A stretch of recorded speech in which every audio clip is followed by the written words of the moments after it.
Great. So yeah, I'm Kenton Rogers, and I'm co-founder of Treeconomics, along with colleague Keith Saker, who some of you may know from Bartram Trees. And my background originally is in traditional forestry since leaving school, and then more and more finding myself working more in the urban realm where trees meet people. And we founded Treeconomics in 2011. And basically, we're an employee-owned social enterprise. We work in the UK and beyond. And it's our goal really to help tree managers, NGOs, businesses, developers, urban planners to provide sustainable treescapes for everyone. And to do this, we work on a wide range of collaborative projects. So there's no such thing as an urban forest expert because it's such a wide range of stuff that's involved. I prefer urban forest professional maybe. And so to do that, we collaborate, and by doing that, we can achieve more with less. And we do a whole load of different types of projects, and I'll just show you some of those now. So in 2011, we did our pilot project in Torbay, which was turning things on its head, really. I'd become a bit, I did a lot of tree consultancy, and I was always being asked to look at trees in the context of hazard and risk all the time. And that is important, but I think it's skewed things a little. So the project we did in Torbay looked at trees as an asset rather than a liability. And we used a tool called iTree Eco, which John's already introduced, and I'll explain a bit about later. And moving on from that project, which was also looking at the urban forest as well. So that's trees on both public and private property. And since then, we've worked on around 20 or 30 larger projects, but we've done about 200 projects in total now, which is, it's been really exciting, really. And it's, yeah, we've won a couple of awards along the way. So working with Highways Agency, now Highways England, with colleagues in Kia and also Forest Research to look at valuing their natural capital. We were part of a very large collaborative project valuing London's urban forest, and I've got some examples from that later. And most recently, we've been doing work with the Met Office Environmental Impact Lab, looking at using satellite data to identify tree species, which is really exciting stuff. And yeah, I'll touch a bit on that later as well. And yeah, the most recent job we did was some tree planting opportunity mapping, which was in Coventry, just down the road. And John explained what's involved in that. And because it's new stuff all the time, we were also able to integrate Urban Heat Island into the Coventry one, which was quite exciting. And again, just provide a layered map that allows the local authority to look at where they can target tree planting to have the biggest bang for their buck, so to speak. So I'm really happy to be here. It's great to be chatting to you all in Birmingham. And I know I heard a chap called Nick Grayson talk quite a few years ago now at the Tree Research Conference, which is held in Birmingham. And so he was introducing Birmingham as the first UK biophilic city, which is pretty exciting. And recently there was the Tree Cities of the World conference as well. And I know Birmingham is one of the first large, well, it is the first large UK city to obtain Tree Cities of the World status. So in another first, I think you're going to be the first UK city to have an urban forest master plan, which is really exciting. And yeah, I'm excited. And me and Mac have been having a couple of chats about this, and I'm going to talk about that in a bit. But before I go into the urban forest master plan, I just wanted to give a little background or context to the whole thing. So I know a lot of you are going to be very familiar with the benefits of trees, and we all know intrinsically that, you know, trees are good. But to frame that, there's a common international classification of ecosystem services, which lists 100 or so benefits that we get from the natural environment. And ecosystem services isn't a great word, so we tend to just use the word benefits. But out of those 100 ecosystem services that have been classified, there's around 20 or more that are directly relevant to urban trees. And a lot of those are in this infographic, which I hope you can see the text on there. So, you know, trees do all this stuff. They attenuate stormwater, they provide traffic calming, social cohesion, sense of place. So some of these services can be qualified, and they can be measured subjectively or objectively. But out of those 20, only 10 can really be quantified and be given a measurement. For example, the reduction in the urban heat island effect can be measured in degrees, and the air pollution removal can be measured by the grams of pollution that are filtered by the trees as the particles are sort of raked out of the air and they're captured on the leaf surfaces and the bark surfaces. And different trees filter these pollution particulates at different rates, which, as John explained, you know, that's why London Plain was identified very early on in Paris and then used extensively in London and also New York to filter pollution. But they can also affect property prices as well. They improve concentration. They provide urban forest food. The list goes on. And what's great about trees is they do all this at the same time and at relatively little cost. And of course, because most people live in towns and cities, the benefits are further exemplified because that's where most of us live. So trees really also are a great frontline defense against climate change, helping to build resilient cities. And I think another important distinction to make is coming from a sort of traditional forestry background where the driver is the production of timber.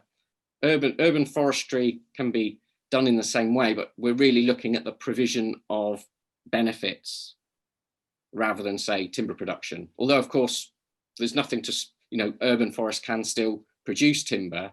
It's just not such a high priority. So what is the urban forest? Because I know to some, the urban forest is a bit of an oxymoron. How can an area be both urban and forest? Well, as John mentioned as well, you know, when you get up to sort of 30%, you're no longer looking at the trees in the town. It's more a case of the town in the trees. And so there's lots of definitions of the urban forest. There are broad definitions, but also there are quite narrow definitions. So sometimes you'll hear people refer to an urban forest as a single woodland within an urban area. And whilst that's not wrong, I don't think it's as helpful as the broad definition, such as this one I've taken from SANS, which is the trees found in streets, municipal parks, gardens, golf courses, well, everywhere in the urban area. But it doesn't just include trees either. The forest is more than trees. It's also the shrubs, the woody plants, and the hedges, and all the associated animals in the urban environment, both in and around the city. So that's pretty much the urban forest. I think there's probably two things missing from that definition. One John mentioned earlier, which is green roofs and green walls could probably be included, but also people. The larger stakeholders are in the urban forest.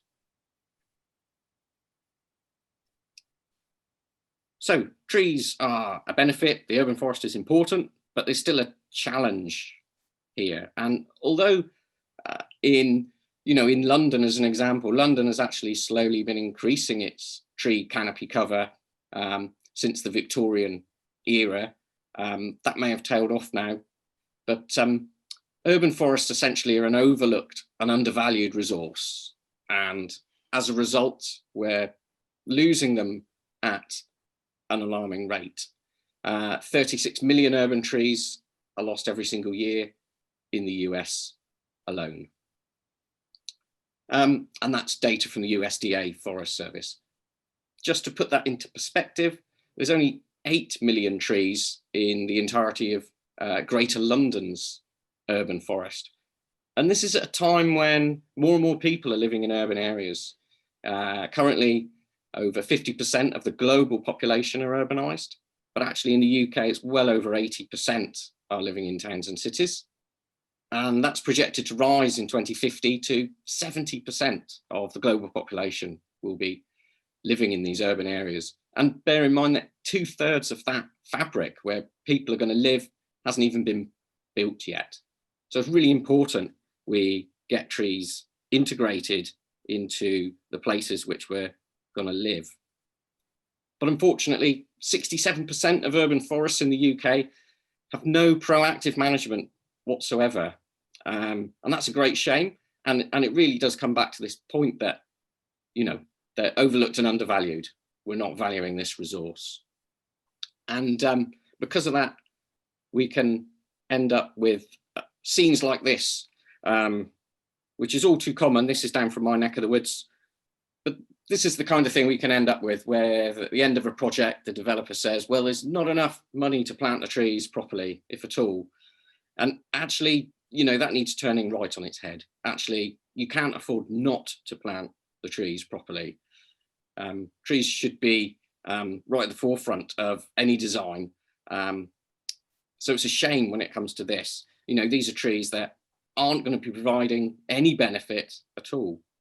And it's a shame that there's this argument presented that trees are too expensive to plant properly. And so that's partly why we were doing a lot of our work around highlighting the benefits of trees and looking at trees as assets rather than a cost all of the time, because we've nailed the costs. We know what the costs are. And this is part of the solution, is to look at natural asset valuation. And because all the costs are known, that they can be put down in the balance sheet. But until recently, there was nothing for the benefits. There was recent, well, I say recent, it's about 10 years old now, a CABE study, and it noted that a lot of parks in the UK were valued at £1, just a notional value. And so when you're looking at parks where they might have, you know, costs of £250,000 a year, and a decision maker gets hold of that data and just says, well, look, there's an asset here worth £1, and you're spending £500,000 on it every year. Sorry, that's got to go. And so that's where this benefits thing came in that John really explained really well earlier. So that's key, really. And I just want to flip to a bit of work we did with colleagues at Green Blue Urban to look at this, to show that street trees will cost you more if you try and sort of save money at the start. And planting trees properly to give them proper rooting space and planting trees that will not just survive but thrive really does pay dividends. And actually, if you plant a cheap tree, you're going to end up spending a lot more money replanting it or removing it than you would looking after and nurturing a tree that's planted well once. So that's free to download actually from Green Blue Urban, and also there are hard copies available which you could probably get hold of, or I could get hold of for you if you wanted them. And I know in Birmingham there's the bond scheme using CAVAT, which is a great method of realising the value of trees, and actually it's a good system to get money as well in compensatory terms. So I don't need to harp on about this, but it's actually a completely separate talk. So part 2 of the solution is to have a plan. And of course, in developing the plan, you'll also be raising awareness about the inherent value of trees as well. So you'll be looking at both the intrinsic and the extrinsic values of trees. So this is a TDAG document, and it's really it's a really good resource. Again, it's freely available from their website as a PDF download. Hard copies are hard to come by now, but it's actually a really good resource for putting together an urban forest master plan. And it highlights 12 principles for urban trees.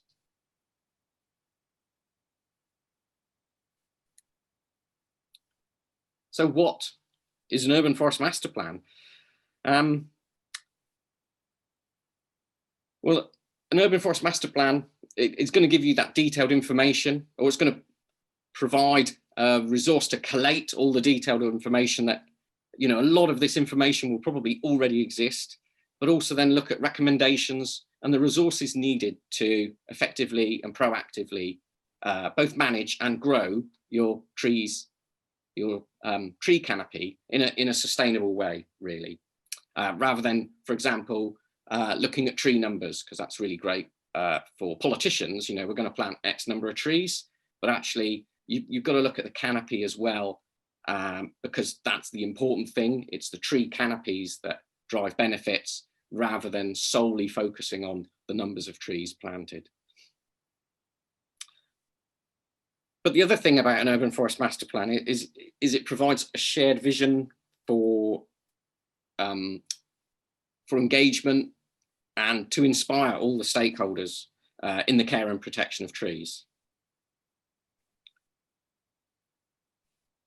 So I know a lot of places have tree strategies, and that's great, although still not enough.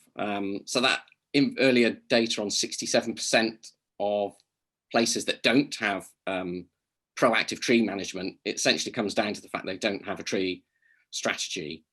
And tree strategies are really good for managing and looking at the public asset or the public trees, but a master plan is a bit of a different beast, really. And this is the main differences. So we're looking at trees on public and private land.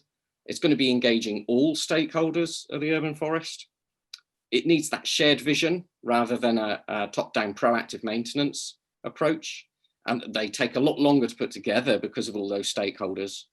They've got a longer implementation time frame, ideally, because you want to move outside the political cycles for that long-term vision of the urban forest. And these are the costs from the states for the urban forest master plan in general terms. So there can be a lot of difference in that. So an urban forest master plan is more of a landscape scale as well, and it's more encompassing than a tree strategy. And a tree strategy would sit underneath an urban forest master plan, along with many other strategies as well.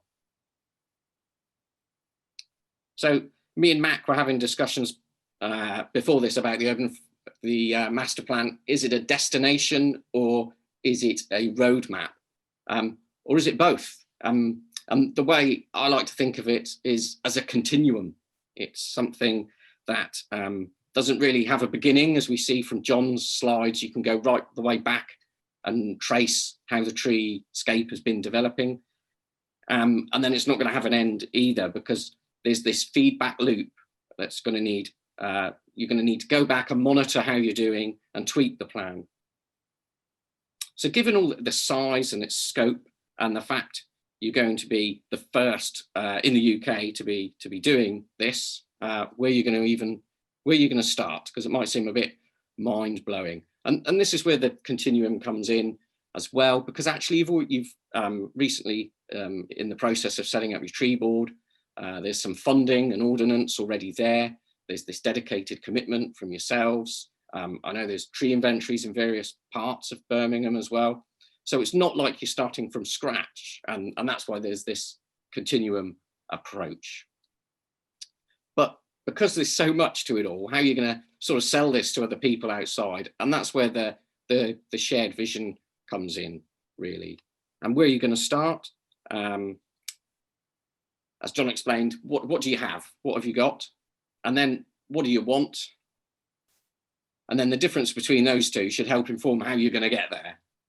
And then it's about having something that makes sure you're monitoring that to find out how you're doing. So to use an old analogy, if you look at somewhere like a warehouse or an Amazon warehouse, you're not going to be able to manage something if you don't know what you've got. manage what you haven't measured. And the urban forest really shouldn't be any different to that. So this is a look at the draft KPIs and performance indicators for the Birmingham Urban Forest Master Plan that we're going to be looking at with you all, and Mac and Simon.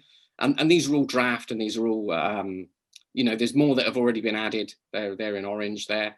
And I'm just going to try and see if I can. So can you see this spreadsheet now? A different spreadsheet with performance indicators? Yep. Great. So this goes on, and for each of those indicators, so priorities haven't been set yet, but there are performance indicators for each of these. How are you doing with canopy cover? What is your potential canopy cover? And are you a quarter of the way there, up to a third of the way there, or are you 2/3 of the way there, or in the last 3/4 of the way there? And then there's key objectives, action, work packages to come out of it.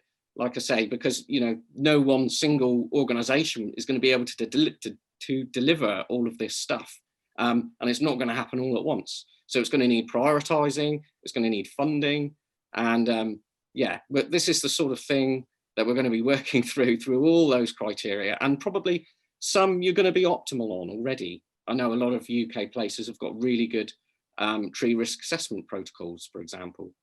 But there's some stuff in there that probably needs developing as well. I mean, I don't know anywhere outside of Mersey Forest that's doing urban wood and green waste utilisation at scale. But the growing site suitability. So again, publicly owned trees are selected for each site and planted in conditions that are modified as needed to ensure the survival and to maximise current and future tree benefits as a key objective of this growing site suitability. So I'm not going to spend the rest of the talk going through all this, but just to share that with you, to show how much is involved really, and what's being put together. And so because of all this complexity to it, it's really important to have a vision, because that's the catalyst that everyone else can get behind.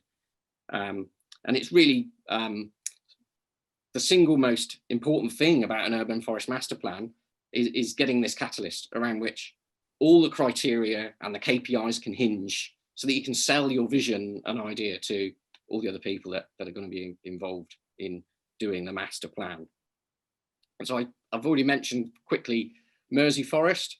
So this isn't, it's close to an urban forest master plan, although it's not called such. But this is their vision, and it doesn't need to be complicated, doesn't need to go into a lot of detail, but it's bold. We believe Merseyside and North Cheshire can become one of the best places in the country to live. So that's one of the key things really, is to get this vision as well. So at the moment, we've kind of been doing with Matt some pre-planning on this, and then we're going to move into sort of the plan development, working with you guys to establish the vision, and then get all the data together and start planning, finding out what you've got and where you want to be, and then the difference to look at how you're going to get there. So you've got to gather all the information, and I won't go on about this because John mentioned it earlier. We did a whole range of different reports. Again, collaborating. So for the canopy cover, we work with Blue Sky, but actually other methods are available, a whole range of different scales and a whole range of prices as well, from free right the way to weekly updated satellite data costing tens of thousands, and everything in between. Also the inventory report, Orval, so that was looking at the valuation of recreational spaces, and then buried at the bottom there was a policy review as well. This is an example from Plymouth, and it's just looking at what do we have, the state of the urban forest. So they already had a lot of data available, and we used tree canopy cover to start looking at some information gathering for Plymouth. And for this, we used freely available 10-meter resolution satellite data, and that's only recently become available, actually. I think it was this June. We also used the National Forest Inventory data sets to build a map to look at what they had, because actually they haven't yet got a public tree inventory, which is quite unusual. But it's just finding out whatever you can and drawing all that information together and going through it and establishing the baseline and then moving forward. Collecting data with iTree. So this is another way. And obviously I feel I have to mention iTree in collecting data. And again, other products are available, but we at Treeconomics, we love iTree because it's free to use. You get the data afterwards and there's no sort of ongoing licensing as such, and you can generate reports using that data. But it's also a great way to involve communities in getting out there and measuring trees. So there's examples here from Paynton Zoo, Sidmouth, London and Malmo, I think. So gathering the data, you'll get out there, and maybe on a city you can use a sample plot approach and gather all this data in on the tree species, their heights, the crown condition. There really is a lot of data to collect. And I know in London, it was the biggest survey at that time. And since then, Manchester's been done, which was even bigger still. But in London, there was over 300 volunteers and around 760 tenth of an acre plots all over the city. And over a course of a summer, all those volunteers went out and took data on the trees, again, in public and private property. But the key then is to turn that data into information. And data's great, but it can be quite dry and quite boring until you turn it into the messages that you want. And key to getting the messages you want, of course, is finding where you want to be and how you're going to get there. And then you can turn this data into messaging that's going to help you achieve those goals. We'll get onto that in a moment, but I'm just going to quickly run through some of this data because, you know, there's over 100 reports now that can be generated by iTree, things on land use. So where are the trees on different land uses? So here we can see the species diversity or tree density in this instance on each individual land use. So where have you got the densest concentration of trees and where could you do more? Also tree diversity by species across an area. So how does London compare? Or how will Birmingham compare to other megacities like London and Torbay, which would like to think of itself as a megacity? Tree diversity in size, because that's important as well. When we talk about tree diversity, it's not just species, there's also diversity of size. You've also got intraspecies diversity. So it's no good having hundreds of trees all of the same clone necessarily, which is an issue that Pyrus chanticleer is going to have because they're all from one clone. And that's bad news when we get new pests and diseases coming over. And also on top of the size and species diversity, you can have age diversity as well in your tree population. Air pollution removal. I like this particular function of iTree because it can break down the air pollution removal month by month and pollutant by pollutant and also tree species by tree species. And the way iTree works is you go out and collect that tree data and the model runs that tree data along with the leaf on, leaf off dates for that tree species and uses real-time hourly pollution data and meteorological data to come up with what the trees are doing with regards to each ecosystem service. So in this case, it's air pollution removal, but there's also things like stormwater reduction as well. And there's a word of caution there for when you're or if you're going to redo an iTree project in 5-10 years, if you have a particularly dry or wet year, that can greatly influence these results, because obviously if it's raining all year, the trees aren't going to be filtering that pollution on their leaves because it's going to all get washed off. So that's the data, but actually what you really need to do is to turn that data into information and then turn it into action on the ground. All those charts and graphs are great, but they're great for people like me. I really get into them, but not everyone does. And to a lot of people, it's meaningless, and you kind of get like chart fatigue on some of these presentations. I was delighted with yours, John. It was really chart free, which was great. Yeah, so using different ways to get the messages across. Putting up tree tags is a good example of this. And I know that Mac was involved in some of the Treezilla stuff. So I think some of tree tags have already appeared around Birmingham, maybe using Treezilla to look at the tree benefits.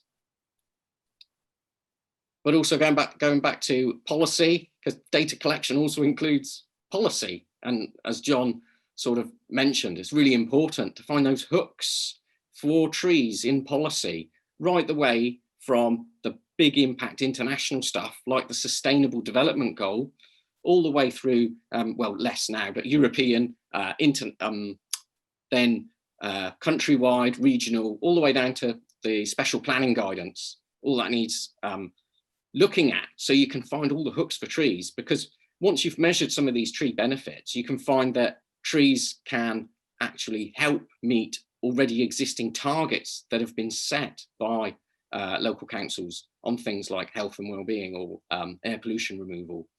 And trees won't be the only answer, but they are part of that solution. It's important to share and make that data available as well, as John's already mentioned, looking at, putting that in the hands of people, the largest stakeholders of the urban forest, so also they can have a look and see how things are doing in their locality or neighborhood, and then comparing and contrasting, and showing where the need is, and that they might want more trees in their area, and they'll be able to demonstrate why. But also looking at the gaps as well. And again, this is the Coventry tree planting opportunity mapping that we looked at earlier as well. So identifying where are the gaps, where can you plant more trees?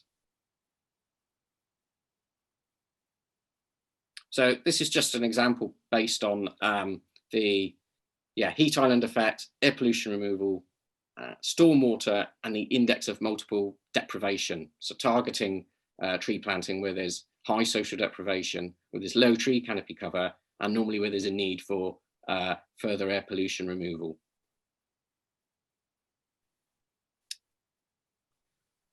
So once you've looked at gathering all that data and looking at policies and finding out where you are, and then looking at where you want to be and what do you want, you need to start thinking about getting public, going out with that to with the vision to get that buy-in and look at those shared goals. And I'm just taking this example here from Sidmouth because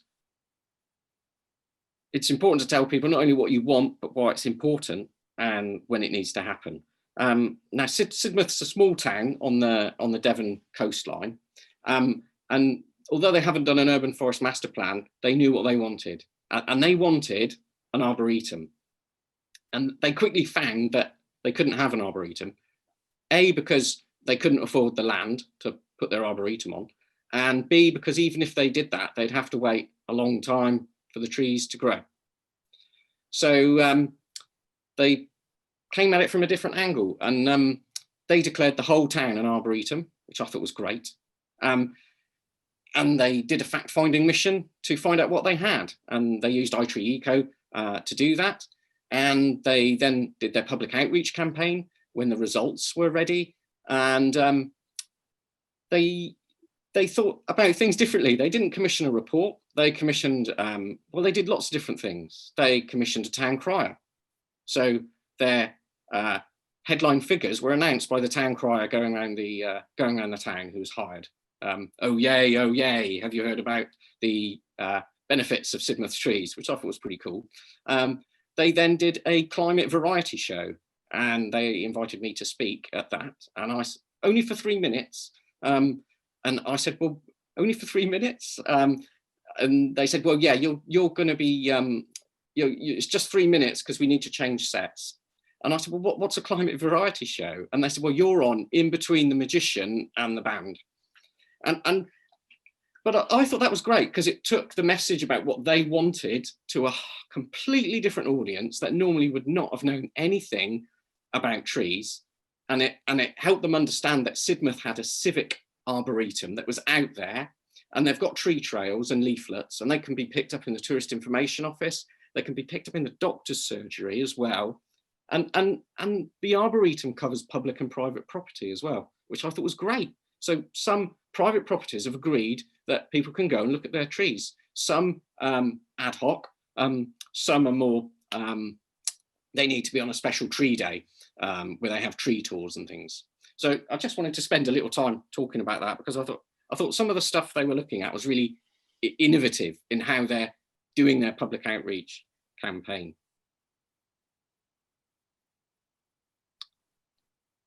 So yeah, going back to Tree Cities of the World, because Birmingham is an international city, and Tree Cities of the World is an international thing with the FAO, the UN Food and Agriculture Organization.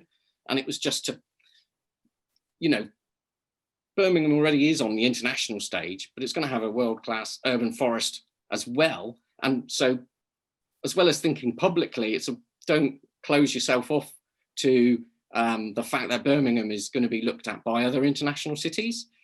And again, using iTree is a great way of talking about your urban forest, because iTree is used in over 80 countries worldwide. It's used in Canada, Australia. It's been picked up now in India and China. Canada are using it, and of course the States, where it was first thought up as a collaborative initiative. It's had around $10 million of investment so far. But what it allows you to do is then have conversations about other urban forests and talk to other practitioners, and you're on the same wavelength, and you're using the same lexicon as well. Although, comparisons should be made with caution. Every city's very different.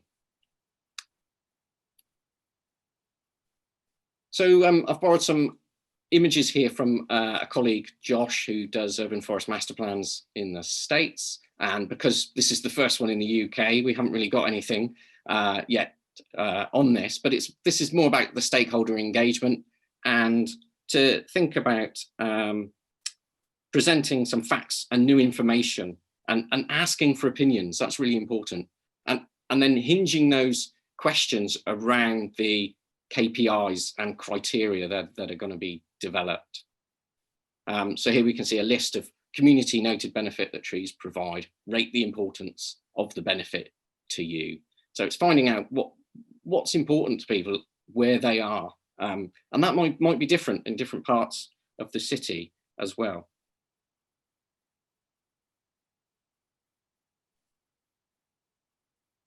And it's important maybe we might be thinking about different meetings and having separate meetings about the trees, the people, and the management, or they might all be rolled in. So how are we doing? This is going a bit further forward again. So I've borrowed some images from Josh in the States about, how are we doing? What's going to happen in the future?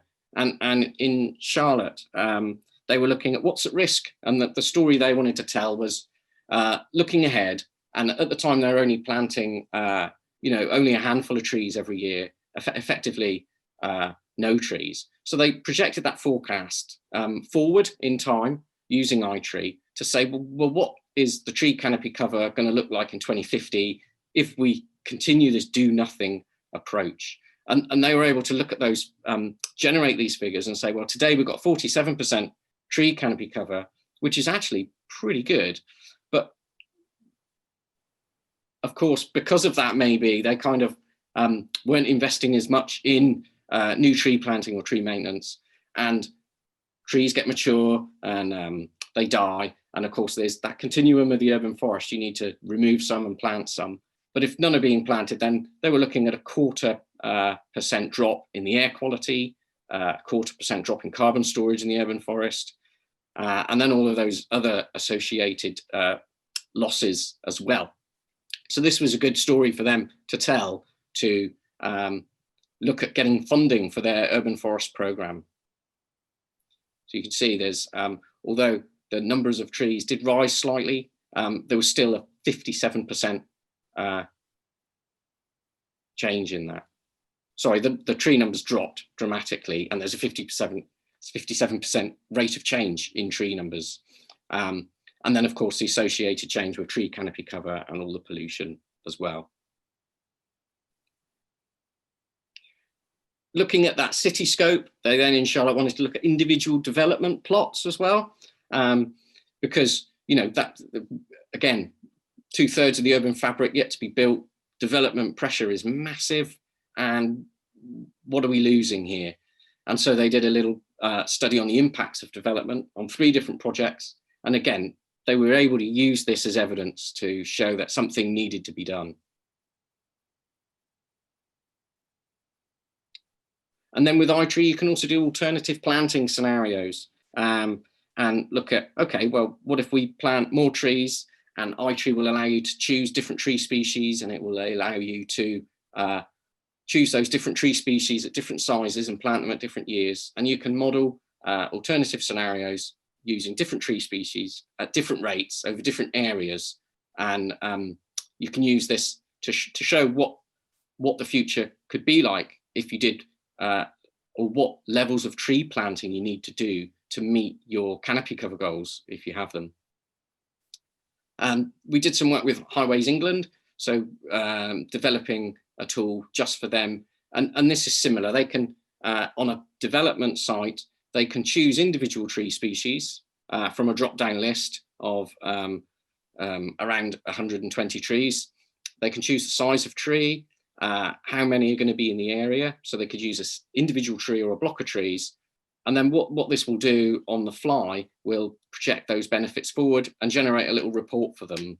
And it's just an example of work we've done to help them manage their trees better. And also it helps them win projects because they can demonstrate that they're going to plant trees on the site that will have a net gain on the environmental services that are being provided. And it allows them also to model their tree planting scheme. And actually, sometimes it doesn't, the benefits aren't enough. So they need to go back to the drawing board. Okay, well, let's plant a few more of this species and remove some of those, or let's extend the area. So planning for the future is an important aspect to get you where you want to be.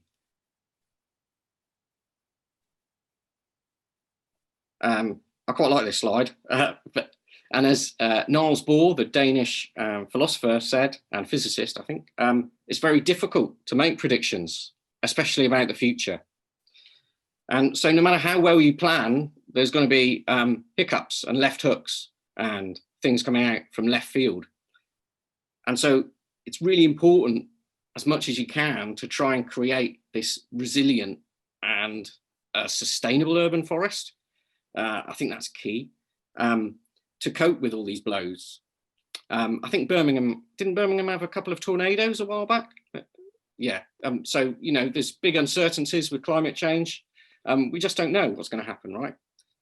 But although we don't know those big uncertainties, that shouldn't stop us doing anything. And the best bet really is to increase urban forest cover with a diversity of tree species, a diversity of age ranges, a diversity of sizes, but also, most importantly, to develop a diverse range of Birmingham tree people who are going to manage and maintain and advocate for these trees. And I think that's probably the most important thing about urban forest master plan, because only then are you going to be able to grow the trees of the future that hopefully you know, they're going to be here a lot longer than us, and future generations can enjoy them. Thank you.